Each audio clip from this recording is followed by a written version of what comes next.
Start it off. By the way, Chris Thomas and St. Paul Pioneer Press. Good to see you. Nice to meet you. Little space. All right. COVID rules. 6 feet? 6 COVID feet? rules. Hey, you've been in the stadium before. Yeah. So what's it like being back here from your standpoint? Coming back as not an opponent now is definitely probably the biggest difference, but I am used to that sideline because that's the sideline I was typically on. But it feels great to have the fans back here in our home. First time lacing it up as a Viking here in the bank. So it felt great. It felt great. Now I just got to get used to the lights when the ball's coming out of the sky. What can you really get from this? Is it getting adjusted to the stadium? What do you really take away? Definitely getting adjusted to the stadium. Like I said, got to get used to the balls coming out of the lights because when you're outside, you can kind of find the ball a little bit faster.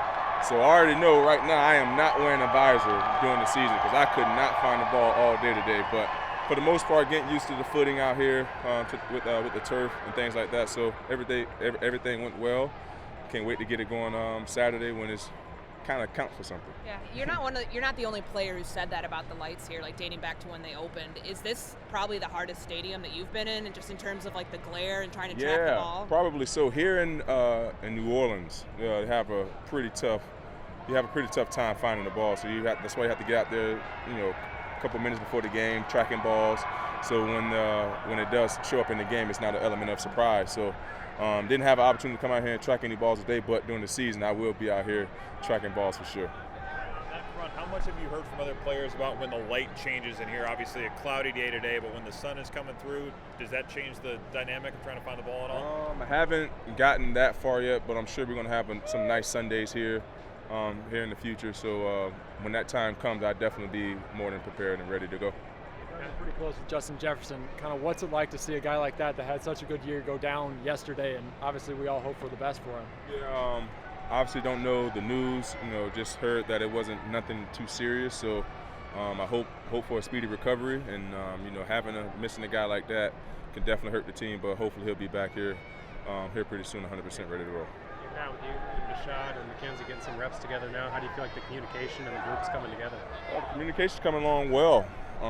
X and Hitman is kind of like the vocal piece of the secondary, kind of get everybody lined up. And it's almost like, we've been out there with each other almost years, the way we're able to communicate with one another before things happen, the way we're able to literally look at each other and knowing that, Xavier can take the over, I can replace him over the top. It just goes with, obviously, playing the game, having that experience, and also having that with X and Hitman being in the defense and knows how to command a defense and also know how to communicate, it makes our job that much easier. Joint practices in the preseason game coming up, how good of a barometer can that be for where you guys are at? Say it one more time. With the joint practices in the preseason game coming up, can that be a better barometer to kind of get a feel for where you guys are at? I think we are where we need to be. For the most part, like I said, we don't have many mistake errors. Communication errors. For the most part, with the first group is out there, everybody's on the same page, everybody's getting lined up and playing fast, and the safeties are getting their checks out. So everything's been going great so far. It's just going to be now going up against another team. It's just going to, I believe, get us that much more prepared. With the Hall of Fame induction speeches this week and everything, do you kind of watch them and think, hey, that could be me up there in a few years?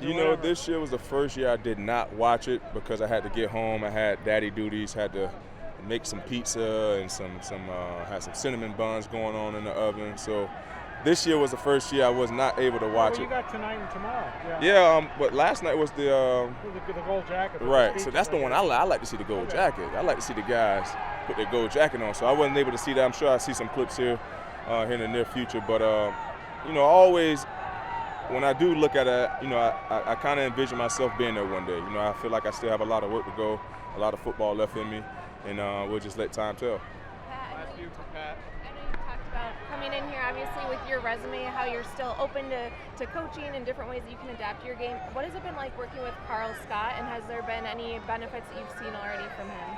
Oh, man, Coach Carl has been great. Just the way he communicate with all of us. I'm not, obviously I've been in the league for 11 years, but I'm not any bigger than anyone in this room. I'm always open up for coaching, open up for tips. Anything that these guys can give me to help better my game and prolong my game as well. And like I said, Coach Carl is one of the better DB coaches I've been around. The way he's able to give us knowledge and how he's able to present things to us to make sure that we're on our P's and Q's when it's time to go out on the football field. Like I said, he's just been very, very dialed in from meeting one, from the beginning of the meeting to the end of the meeting. He's always the same, and that's all you can ask from a coach, to be the same, consistent each and every day. You talked last week just about some of the pointers you're giving the young cornerbacks. Anything new? Anything you can add to that last week that you've been teaching them in the past week once training camp has gotten underway? Yeah, actually, about the lights. Make sure you get out here and check out the lights before every game, because every stadium's different, and you don't. What up, baby? And you don't want to have that, that excuse when you come out to the game. Oh, I couldn't find the ball. That's where you got to have a better, you get out there, be a pro, see where the ball can come in and come out, and now you have opportunity to make a play out on the field. All right, guys, take care. Thanks, Patrick. Yep.